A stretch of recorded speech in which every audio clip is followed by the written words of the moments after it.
ce Maquisard. Moi, je trouve qu'il est quand même très joué, hein, 6,10 €. C'est une jolie cote de confiance, hein, pour ce concurrent. Cotin Cherel, Ouais. seulement 2 courses en obstacle, pour une victoire et une place. Forcément, ça attire l'œil. On se dit que Guy Cherel ne tente pas le pari dans une lissette comme ça sans avoir un cheval qui lui montre des qualités le matin.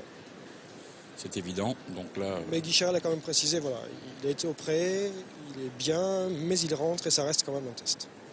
Et c'est une course où il n'y a pas grand-chose à éliminer en fait, à travers tous ces postules d'Urtin. Donc une listed à l'instant même, 3600 mètres, c'est parti avec Skyflight qui s'est bien élancé.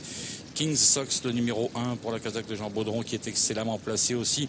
Et galopant actuellement côté corde devant Perfect Impulse, le numéro 8 qui vient juste derrière. Le premier obstacle, on va sur la deuxième haie dans quelques instants. Retrouvons derrière Saint-Goustan Blue, la casaque de Simon Munir, qui est actuellement en 4e position au centre, avec Chinko d'Hermeret, le numéro 5, qui vient juste derrière.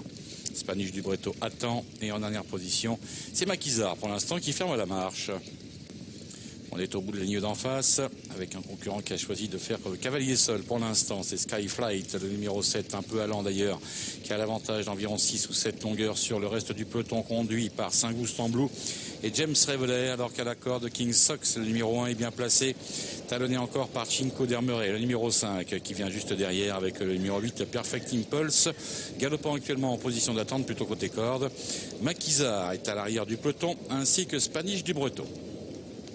Sortie du tournant, on va revenir devant les tribunes dans quelques instants pour aller sur le 5e obstacle, une haie simple, avec l'avantage toujours au centre pour le numéro 7 Skyflight, mais son avance s'amenuise quelque peu car ses adversaires reviennent sur lui par le biais de Saint-Goustan Blue, le numéro 2 qui regagne du terrain, alors qu'à la corde King Sox et Alain de Chitray sont très bien placés devant Perfect Impulse, Angelo Gagné, suivi encore à l'extérieur par le numéro 5 Chinko d'Hermeret.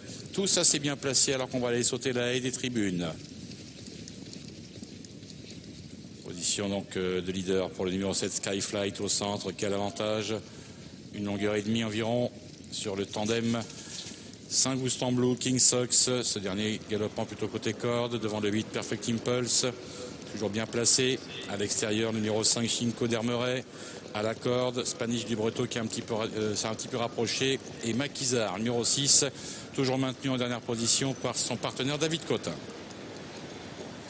On va sortir du tournant et aborder une nouvelle haie dans quelques instants, la 8e, avec l'avantage toujours pour le numéro 7 Skyflight, toujours talonné par King Sox à la corde, devant Perfect Impulse au centre. À l'extérieur, le numéro 2 Saint-Goustan Blue, tous très près les uns des autres, devant Spanish du Breton, accompagné encore par Chinko d'Hermeret, qui vient en dehors, tandis que Maquisard, le numéro 6, ferme pour l'instant toujours la marche. Donc de nouveaux obstacles tour à tour, avec les mêmes positions pour le moment. On s'observe toujours. On a choisi de venir complètement à l'extérieur avec Saint-Goustan Blue, le numéro 2.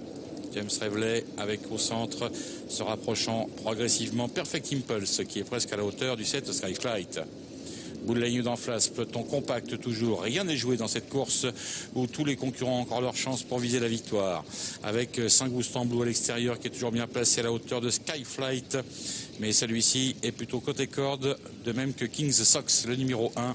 Et entre les deux, il y a Perfect Impulse qui est là en deuxième position, au 3e rang quasiment. Les concurrents sont dans le tournant final, encore donc derrière 2 haies à franchir, avec l'avantage pour Skyflight toujours qui tient bon côté corde et qui se montre extrêmement accrocheur. Mais à l'extérieur, Saint-Goustan Blue commence à se rapprocher. On voit également que King's Sox est maintenant entrepris par Alain de Chitray. Entre les deux, voici venir Perfect Impulse, le numéro 8 au centre, qui semble avoir encore des ressources.